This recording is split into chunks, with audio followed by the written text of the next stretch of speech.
नमस्कार दोस्तों, स्वागत है आप सभी का कोरल ड्रा की 5वीं क्लास में। कोरल ड्रा में हम लोग सभी टूल्स के बारे में एक एक करके सीख रहे हैं और टूल्स के ऊपर ये दूसरा पार्ट है। अगर आपने पहला पार्ट नहीं देखा है तो आप इस वीडियो के नीचे डिस्क्रिप्शन बॉक्स में चेक कर सकते हैं या फिर चैनल पे जाकर के प्लेलिस्ट चेक कर सकते हैं। आपको कोरल ड्रा की सभी वीडियो मिल जाएगी। तो कोरल ड्रा को ओपन कर लेते हैं। जब आप अपने कंप्यूटर में कोरल ड्रा को ओपन करेंगे तो ये वेलकम स्क्रीन आपके सामने आएगी। वेलकम स्क्रीन में अगर आप न्यू पर क्लिक करेंगे तो एक नया डॉक्यूमेंट आपके सामने खुल जाएगा। अगर आप गलती से यहाँ से कट कर देते हैं तो नया डॉक्यूमेंट कैसे लाना है इसको लेकर के थोड़ी सी लोगों को कंफ्यूजन है। तो मैं आपको बता दूं कि अगर आप गलती से कट कर देते हैं तो आप यहाँ से भी नया डॉक्यूमेंट ओपन कर सकते हैं। आप यहाँ पर भी क्लिक करेंगे, एक नई फाइल आ जाएगी, या फिर फाइल पर क्लिक करके यहाँ से भी एक नई फाइल ले सकते हैं, या फिर कंट्रोल के साथ एन बटन को दबाइएगा तो एक नई फाइल ओपन हो जाएगी। तो ये जो कंफ्यूजन है मेरे ख्याल से दूर हो गई होगी।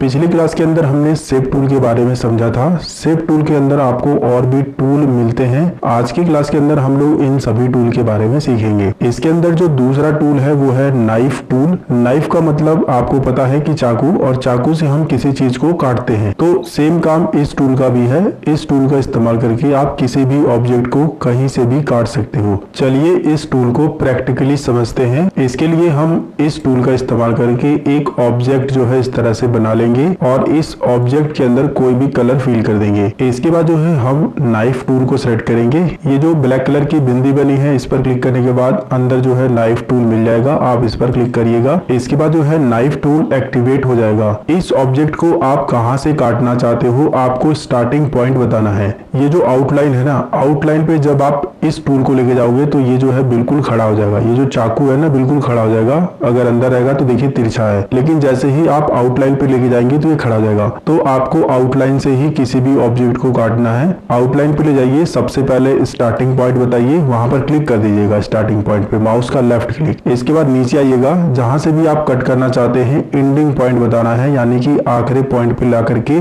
बस माउस का लेफ्ट क्लिक कर देना है तो सीधे में जो है कट जाएगा, जो कि आप देख सकते हैं। ये भाग अलग हो गया है, ये भाग अलग हो गया है। ठीक है, इस टूल को आप इस तरह से भी इस्तेमाल कर सकते हो कि माउस का लेफ्ट क्लिक करके जब आप आउटलाइन पे आएंगे माउस का लेफ्ट क्लिक करके माउस को ड्रैग करिएगा, छोड़ना नहीं है लेफ्ट क्लिक, इस तरह से ड्रैग करके एंडिंग पॉइंट पे ला करके छोड़ देना है। तो जैसे जैसे आपने माउस घुमाया होगा उस तरह से जो है आपका ये शेप कट जाएगा, जो कि आप देख सकते हैं। जैसे जैसे हमने माउस पॉइंटर घुमाया था वैसे वैसे जो है ये शेप कट गया है। तो अगर आपको कोरल ड्रा में कोई डिजाइन बनाते वक्त किसी शेप में कटिंग करनी है तो नाइफ टूल काम करता है। नाइफ टूल जब आप इस्तेमाल करेंगे तो ऊपर आपको एक और सेटिंग मिलेगी जिसे बड़े ध्यान से समझिएगा। अभी जो है इस वाली सेटिंग पर क्लिक है, ऑटो क्लोज ऑन कट, यानी कि जब आप कट करेंगे तो ऑटोमेटिक क्लोज हो जाएगा और जो है जो भी आपने कट किया है ऑब्जेक्ट वो अलग अलग हो जाएगा जब पहले वाले ऑप्शन पर क्लिक रहेगा। तो जैसे कि मैंने इस पर क्लिक कर दिया और मैं यहाँ पर क्लिक करके और यहाँ पर क्लिक करके अगर इस ऑब्जेक्ट को कट कर रहा हूँ, पिक टूल सेलेक्ट करने के बाद देखेंगे ये जो है अलग अलग हो गया है। ठीक है, लेकिन मैं इसे पहले कंट्रोल जेड करता हूँ। हम इस वाले को डिसेबल कर देते हैं क्लिक करके और इस वाले को इनेबल कर देते हैं। ये कौन सी सेटिंग है? ये है लीव एज वन ऑब्जेक्ट, मतलब कि कट तो जाएगा लेकिन एक ही ऑब्जेक्ट में रहेगा। मतलब कि जब आप यहाँ पर क्लिक करोगे और इसका एंडिंग पॉइंट बताओगे तो ये कट तो हो जाएगा लेकिन ये एक ही ऑब्जेक्ट में रहेगा, अलग अलग नहीं होगा। मैं इस पर क्लिक कर देता हूँ तो देखिए कट हुआ है लेकिन ये अलग अलग नहीं हो पाया है। तो इस बात का आपको ध्यान देना है कि जब आप नाइफ टूल इस्तेमाल कर रहे हैं किसी ऑब्जेक्ट को अलग अलग काटने के लिए तो इस वाले ऑप्शन पर क्लिक रहेगा ऑटो क्लोज ऑन कट। तो जब आप जो है स्टार्टिंग पॉइंट एंडिंग पॉइंट बता करके कट करेंगे तो ये अलग अलग ऑब्जेक्ट में कट होगा। काफी लोगों को इन दोनों में कंफ्यूजन हो सकती है, इसलिए मैंने आपको बता दिया। इस वाले ऑप्शन पर क्लिक रहेगा तो दोनों ऑब्जेक्ट एक ही में रहेगा, अलग अलग नहीं होगा, और इस वाले ऑप्शन पर क्लिक रहेगा तो दोनों ऑब्जेक्ट अलग अलग हो जाएगा, यानी कि जो भी आप कट करेंगे वो ऑटो क्लोज हो जाएगा, जिसकी वजह से दोनों ऑब्जेक्ट अलग अलग हो जाएंगे। अगला टूल है इरेजर टूल। जैसे कि इसके नाम से ही पता चल जाता है कि इरेज करना। आपको कोरल ड्रा के अंदर कोई ऑब्जेक्ट को इरेज करना है यानी कि मिटाना है तो ये टूल काम करता है। इस टूल को आप क्लिक करके भी सिलेक्ट कर सकते हो या फिर सीधा कीबोर्ड से एक्स बटन दबा दोगे, जैसे कि मैं दबा देता हूं तो देखिए इरेजर टूल ऑटोमेटिक सिलेक्ट हो जाएगा। और इरेजर टूल सिलेक्ट करने के बाद इसका जो पॉइंटर है वो अगर इस तरह से बिल्कुल छोटा सा दिखाई दे रहा है तो आप इसकी थिकनेस को यहाँ से जो है बढ़ा सकते हो। आप एक एक पॉइंट को यहाँ से बढ़ा दोगे तो थोड़ा थोड़ा बढ़ेगा। और यहाँ पर आप टाइप करके भी बढ़ा सकते हो, जैसे कि मैं 20 कर देता हूँ तो देखिए इतना बड़ा हो जाएगा। इसके बाद जो है आप किसी भी ऑब्जेक्ट को मिटा सकते हो। मिटाना कैसे है, जिस तरह से हम लोग कॉपी पे इरेजर यानी रबड़ से मिटाते हैं, ठीक उसी तरह से आप किसी भी ऑब्जेक्ट को सिलेक्ट कर लीजिए, माउस का लेफ्ट क्लिक करके जो है इस तरह से ड्रैग करेंगे तो इरेज होगा। कैसे, किसी भी ऑब्जेक्ट पर सबसे पहले आप एक बार क्लिक करिए, माउस का लेफ्ट क्लिक करके इस तरह से इरेज कर सकते हैं। इसके अलावा जो है आप इरेजर को इस तरह से भी चला सकते हैं कि आप किसी भी ऑब्जेक्ट को सिलेक्ट करिए, सबसे पहले आप स्टार्टिंग पॉइंट बताइए, स्टार्टिंग पॉइंट ये है, इसके बाद एंडिंग पॉइंट बताइए जो आखिरी वाला पॉइंट है, वहां पर आकर के माउस का लेफ्ट क्लिक कर देंगे तो इस तरह से भी इरेज हो जाएगा। ये काम जो है आप किसी भी ऑब्जेक्ट में कर सकते हो। जैसे कि मैं सर्कल बना लेता हूँ और इस सर्कल को अगर हमें बीच से इरेज करना है तो हम इरेजर टूल सेलेक्ट करेंगे,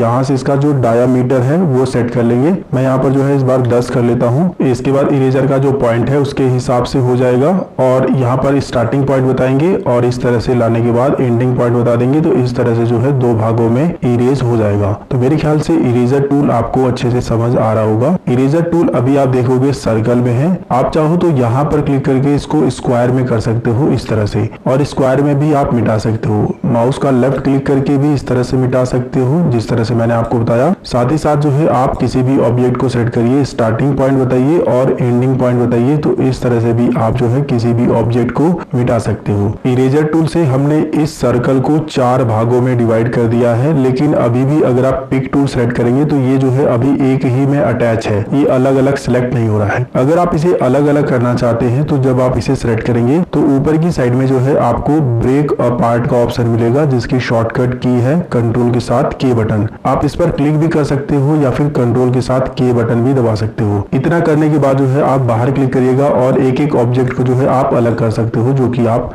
देख सकते हो। हमने एक सर्कल बनाया, इरेजर टूल से हमने जो है सेंटर पॉइंट से उसको इरेज कर दिया, फिर उसको जो है हमने अलग अलग टुकड़ों में इस तरह से जो है बांट दिया। तो इसके अलावा बहुत सारे काम जो है आप इरेजर टूल से कर सकते हो, थोड़ा सा आप अपना दिमाग लगाइएगा। इसके अंदर अगला टूल है स्मज ब्रश टूल। इस टूल का इस्तेमाल करके आप किसी भी ऑब्जेक्ट को बाहर की साइड में या फिर अंदर की साइड में जो है फैला सकते हो। कहने का मतलब यह है कि उसका आकार आप बदल सकते हो। कैसे इस्तेमाल करना है, थोड़ा सा इसे प्रैक्टिकल समझते हैं। आप इस टूल पर क्लिक करेंगे, ये टूल जो है सिलेक्ट हो जाएगा। अभी आप देखोगे ये टूल काफी छोटा सा दिखाई दे रहा है, तो अगर आप इसका साइज बढ़ाना चाहते हो तो आप निब साइज ये जो ऑप्शन है यहाँ पर क्लिक करके थोड़ा थोड़ा भी बढ़ा सकते हो, या फिर जो है अगर आपको ज्यादा बढ़ाना है तो आप यहाँ पर जो है सीधा टाइप करके भी बढ़ा सकते हो, इस तरह से ज्यादा बढ़ जाएगा। इसके बाद जो है अगर आप इसे किसी ऑब्जेक्ट पर इस्तेमाल करना चाहते हो तो सबसे पहले आपको उस ऑब्जेक्ट पर क्लिक करना होगा और इसको जो है कन्वर्ट टू कर्व करना होगा। इस तरह से कन्वर्ट टू कर्व की विंडो आएगी,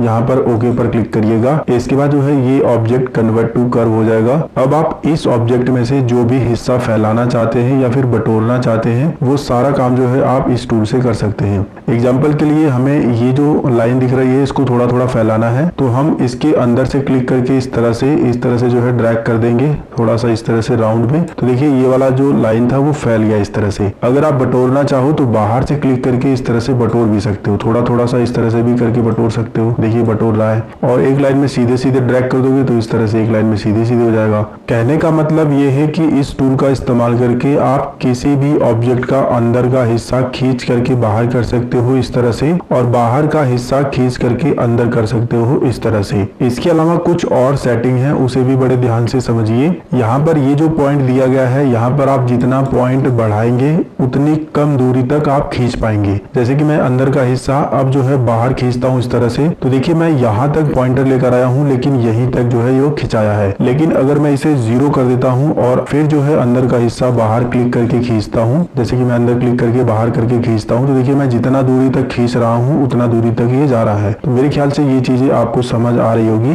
जितना ज्यादा पॉइंट रहेगा उतना कम दूरी तक आप खींच पाओगे। इसके अलावा जो अगला ऑप्शन है, इस ऑप्शन का इस्तेमाल करके आपने ये जो ब्रश सेलेक्ट किया है इसको जो है सर्कल पॉइंट में कर सकते हो। अभी देखोगे ये अंडे आकार का है, लेकिन जैसे ही आप यहाँ पर डिग्री चेंज करोगे, जैसे कि मैं 90 डिग्री कर देता हूँ और अंदर क्लिक करने के बाद देखिए बिल्कुल सर्कल में हो गया है। सर्कल में बनाने के बाद आप जो है ऑब्जेक्ट के अंदर कुछ इसे इस तरह से भी यूज कर सकते हो। देखिए मैंने एक डिजाइन यहाँ बना दिया, एक यहाँ पर और एक यहाँ पर, और एक कॉर्नर में भी इस तरह से बना सकते हो। और अगर आपको बाहर का हिस्सा अंदर लेके जाना है है तो बाहर क्लिक करिएगा, अंदर जो है थोड़ा सा ड्रैग करेंगे, इस तरह से चला जाएगा। ठीक है, बाहर क्लिक करने के बाद अंदर की साइड में थोड़ा सा ड्रैग करेंगे तो इस तरह से भी डिजाइन बन जाएगा। इसके बाद जो अगला ऑप्शन है, इस ऑप्शन का इस्तेमाल करके आपका ये जो पॉइंटर है इसको आप रोटेट कर सकते हो, यानी कि घुमा सकते हो। इसके लिए मैं जो है सबसे पहले इसको 45 डिग्री ही कर देता हूँ, ताकि जब मैं रोटेट करके दिखाऊं तो आपको अच्छे से समझ आए। अभी आप देखोगे ये जो हमारा पॉइंटर है वो बिल्कुल अंडे आकार का है। अगर मैं यहाँ पर 45 डिग्री कर देता हूँ तो देखिए 45 डिग्री पे ये जो है रोटेट हो गया है, यानी कि घूम गया है। तो अगर आपको किसी ऑब्जेक्ट में जो है 45 डिग्री पे कोई डिजाइन बनाना है तो वो आप डिग्री यहाँ पर चेंज करके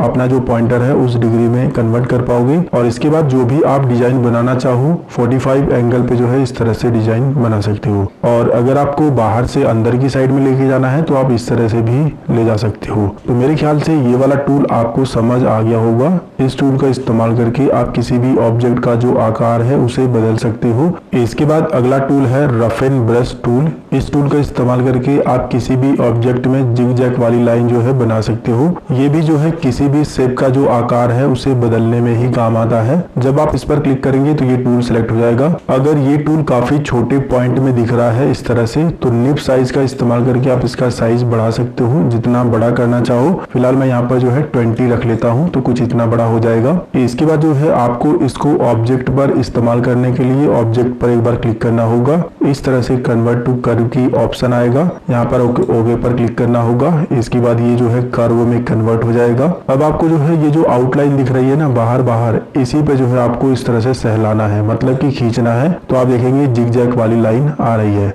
अगर आप ये चाहते हैं कि ये लाइन थोड़ा और पास में आए तो आप यहाँ से जो है इसका साइज बढ़ा देंगे, और अब जो है अगर आप करोगे तो और पास में जो है लाइन आएगी। तो ये चीजें आप यहाँ से जो है एडजस्ट कर सकते हो। इसके बाद यहाँ से जो है आप इसका एंगल भी सेट कर सकते हो, इसका जो डायरेक्शन है वो भी सेट कर सकते हो। आप ऑटो पे क्लिक करोगे तो ऑटोमेटिक जो डायरेक्शन रहेगी यहाँ पर उसके हिसाब से होगा, लेकिन आप चाहो तो फिक्स डायरेक्शन पर क्लिक करके यहाँ पर अपने अकॉर्डिंग डायरेक्शन बता सकते हो। जैसे कि मैं 30 डिग्री रख लेता हूँ, और इसके बाद जो है जब आप अपने ऑब्जेक्ट पर इसे घुमाएंगे पकड़ करके इस तरह से, तो 30 डिग्री पे जो है ये रोटेट होगा। आप क्लिक करके भी ये चीजें बना सकते हो, एक एक क्लिक करोगे तो ये चीजें बनेगी। ठीक है, क्लिक करके भी बना सकते हो, साथ में साथ अगर पकड़ करके माउस को ड्रैग करोगे तो भी जो है ये बनेगा। रफ एंड ब्रश टूल का इस्तेमाल करके आप इस तरह का आकार अगर आप शेप में या फिर ऑब्जेक्ट में देना चाहो तो दे सकते हो। इसके बाद जो अगला टूल है वो है फ्री ट्रांसफॉर्म टूल। इस टूल का इस्तेमाल करके आप किसी भी ऑब्जेक्ट को किसी भी एंगल में घुमा सकते हो, यानी कि ट्रांसफॉर्म कर सकते हो। इसके बाद जो है आप इस ऑब्जेक्ट को